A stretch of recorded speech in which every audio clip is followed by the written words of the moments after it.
Samantala, iginiit ni dating Speaker Ferdinand Martin Romualdez na ang Independent Commission for Infrastructure ang may tuturing na best venue para pag-usapan ng umano'y anomalya sa flood control projects. Aniya, ang fact-finding body ang siyang tatalakay sa facts at mga ebidensya kaysa sa mga espekulasyon at mga political noise. Nanindigan naman si Romualdez na handa siyang bumalik sa komisyon kung kinakailangan. Nagpasalamat naman si Romualdez sa ICI sa pagkakataon na masabi ang katotohanan.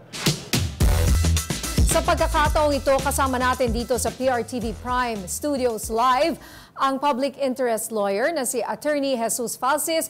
Magandang hapon po, Attorney Jess Falsis, and welcome back sa Arangkada Balita. Magandang hapon. Welcome back in person. In person, yes. Welcome. I feel like, oo nga, usually sa Zoom siya. But it's great to have you in the studio.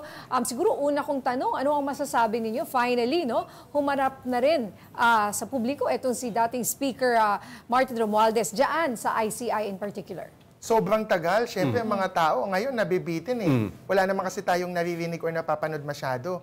And of course, si Senate President Chis Escudero, former Senate President, na-interview na siya last month, di ba? Or at saka si Senator Grace Poe.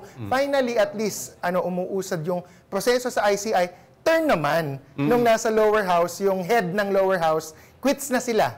Ni Senate President Chis Escudero. Pareho na silang na-interview. Kasi sila yung nagbabangayan, kumbaga, nagpapatutsadahan. More sino ba? Si Senator Chis, no? Nag-privilege speech. Siya nag-privilege speech at pinangalanan niya at tinira niya. Itong si dating Speaker Martin Romualdez. Ano palang masasabi niyo doon? Yes, you have a Marcos script or a Romualdez script and you have a DDS script, no? Yeah. Of course, si Senator Chis might not say or admit that he is a Duterte camp, but so far he's in the Duterte bloc sa Senate, no? Ang problema lang ni Senator Chis with the appearance of Speaker Martin today in the ICI, mukhang mas yamado in my independent, very unbiased, kahit na anong tingnan, saan mo yan tingnan, parang mas yamado or advantage si Speaker Martin. Because doon pa lang sa kanyang patutsyada sa ngayon, no, today, sa ICI na kahit hindi live yung hearing, di ba, nagsalita siya ng onti sa press, ang sabi niya, I was never part of BICAM. So, di ba, may debate about amendments, insertions. Tayo kasi sa taong bayan, no, and ako specifically, personally sa mga analysts, yung insertion yung mas tinitingnan eh. Kasi ito yung mga mas opaque, yung hindi transparent, yung mas patago. Talagang in-insert mo, siningit. Hindi naman dapat nandun eh.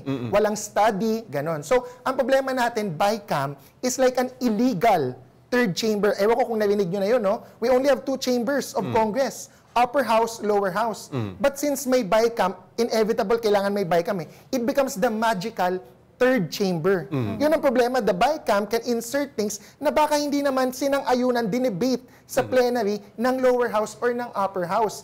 So, ang pinaka-concern natin as taong bayan is yung insertions sa BICAM, one. Second, yung smaller BICAM. Kasi ito yung mas controversial eh. Na mayroon pang mas maliit na BICAM na dalawa lang daw o apat. Yung small committee. Ang tao, small committee. Yun nga nasa na ba? Sino-sino ba yung mga tao sa small committee na yan? We know si dating Representative Zaldico, kasama dyan. What about sa Senate? Naririnig ko ang pangalan ni Senator Grace Poe, but she has denied it. Ayun. So, ang titingnan natin dyan, ano ba yung sinabi kanina ni Speaker Martin? Although we did not hear full of it, ang una niyang depensa doon sa sinabi niya sa press, di ba? He was never part of BICAM. And if we look at the BICAM reports, parang wala talaga yung pirma at pangalan niya doon. Pero curiously, in the most corrupt budget of 2025, di umano, yun yung tawag sa 2025 budget, di ba? Ang nandoon, Senate President Chis Escudero. Wala yung House Speaker. So kasi si Senator Grace Poe tsaka si Congressman Zaldico, quits yan, magkalibel. Because they are the head of the appropriations or finance. So sila yung respective heads. And inevitable part sila talaga ng BICAM. And then the House will send a delegation, the Senate will send a delegation. Traditionally, in history, no, hindi ko pa na-fact check like 20 years ago, but in the last 3 years lang under the Marcos administration, the Senate President and the House Speaker have never attended or been part of the BICAM and signatories. Hindi. Senate President Miguel Zubiri, bago siya kinudeta ni Senator Chis, he was not part of the 2023 or 2024 BICAM. Sa 2025, curiously, si Senate President Chis Escudero was a part, nakalagay yung pangalan niya, signatory siya, nagpumirma siya kasi Senator Amy Marcos, Senator Risa Ontiveros, Senator Coco Pimentel, hindi pumirma sa 2025 BICAM.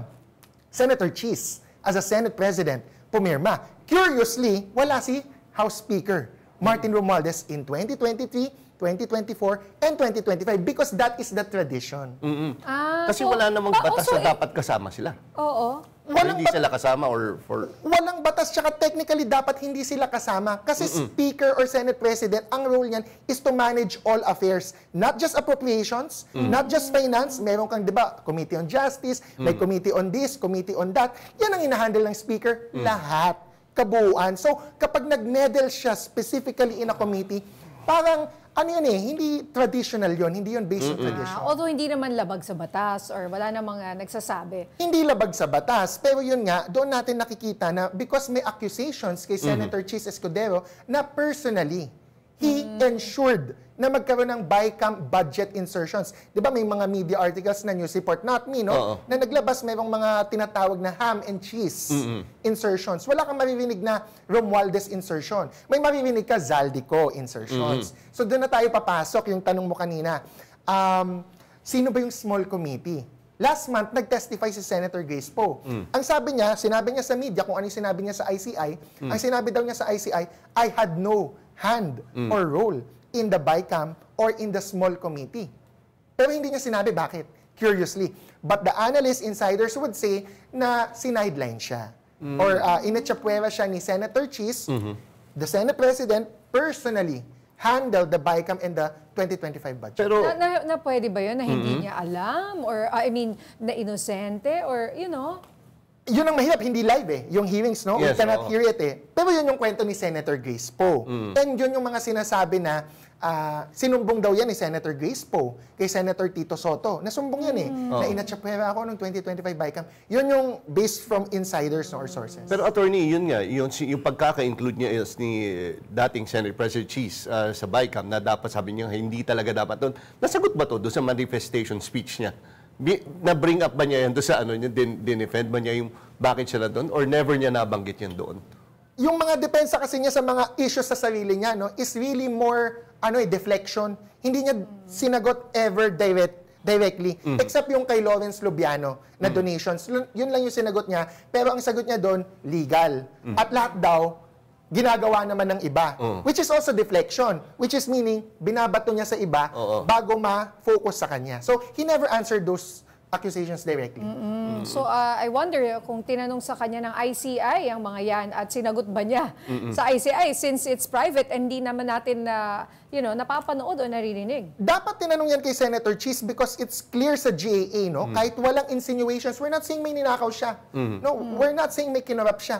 What we're saying is democratically, hindi makatarungan yung insertions because question na yan ni Congressman Irice. Sabi niya, bakit nag-insert si Senator Cheese ng 12 billion or 9 billion pesos, if I recall correctly, no, sa Sorsogon, which is his baluarte or province. And yet, sabi ni Congressman Irice, based on data, Sorsogon is not part of the top 10 poorest provinces. Kung mag-allocate ka, kung magbabaka ka ng billions, dapat doon sa mga poorest provinces. Tsaka yun nga, attorney, nung nagbigay siya ng speech, dapat yun na yung chance niya na parang masagot na niya yung mga accusations. Pero ang ginawa nga niya is nag-deflect. I mean, sinabi niya na may script against him. So, sayang, wasted opportunity. Wasted opportunity because in fairness naman, di ba, pwede naman niya sabihin wala namang mali sa insertion. Yeah. Kung totoo naman yung project, kung wala namang ghost project, kung wala namang kinurakot, but he still has to explain bakit ang laki ng amount.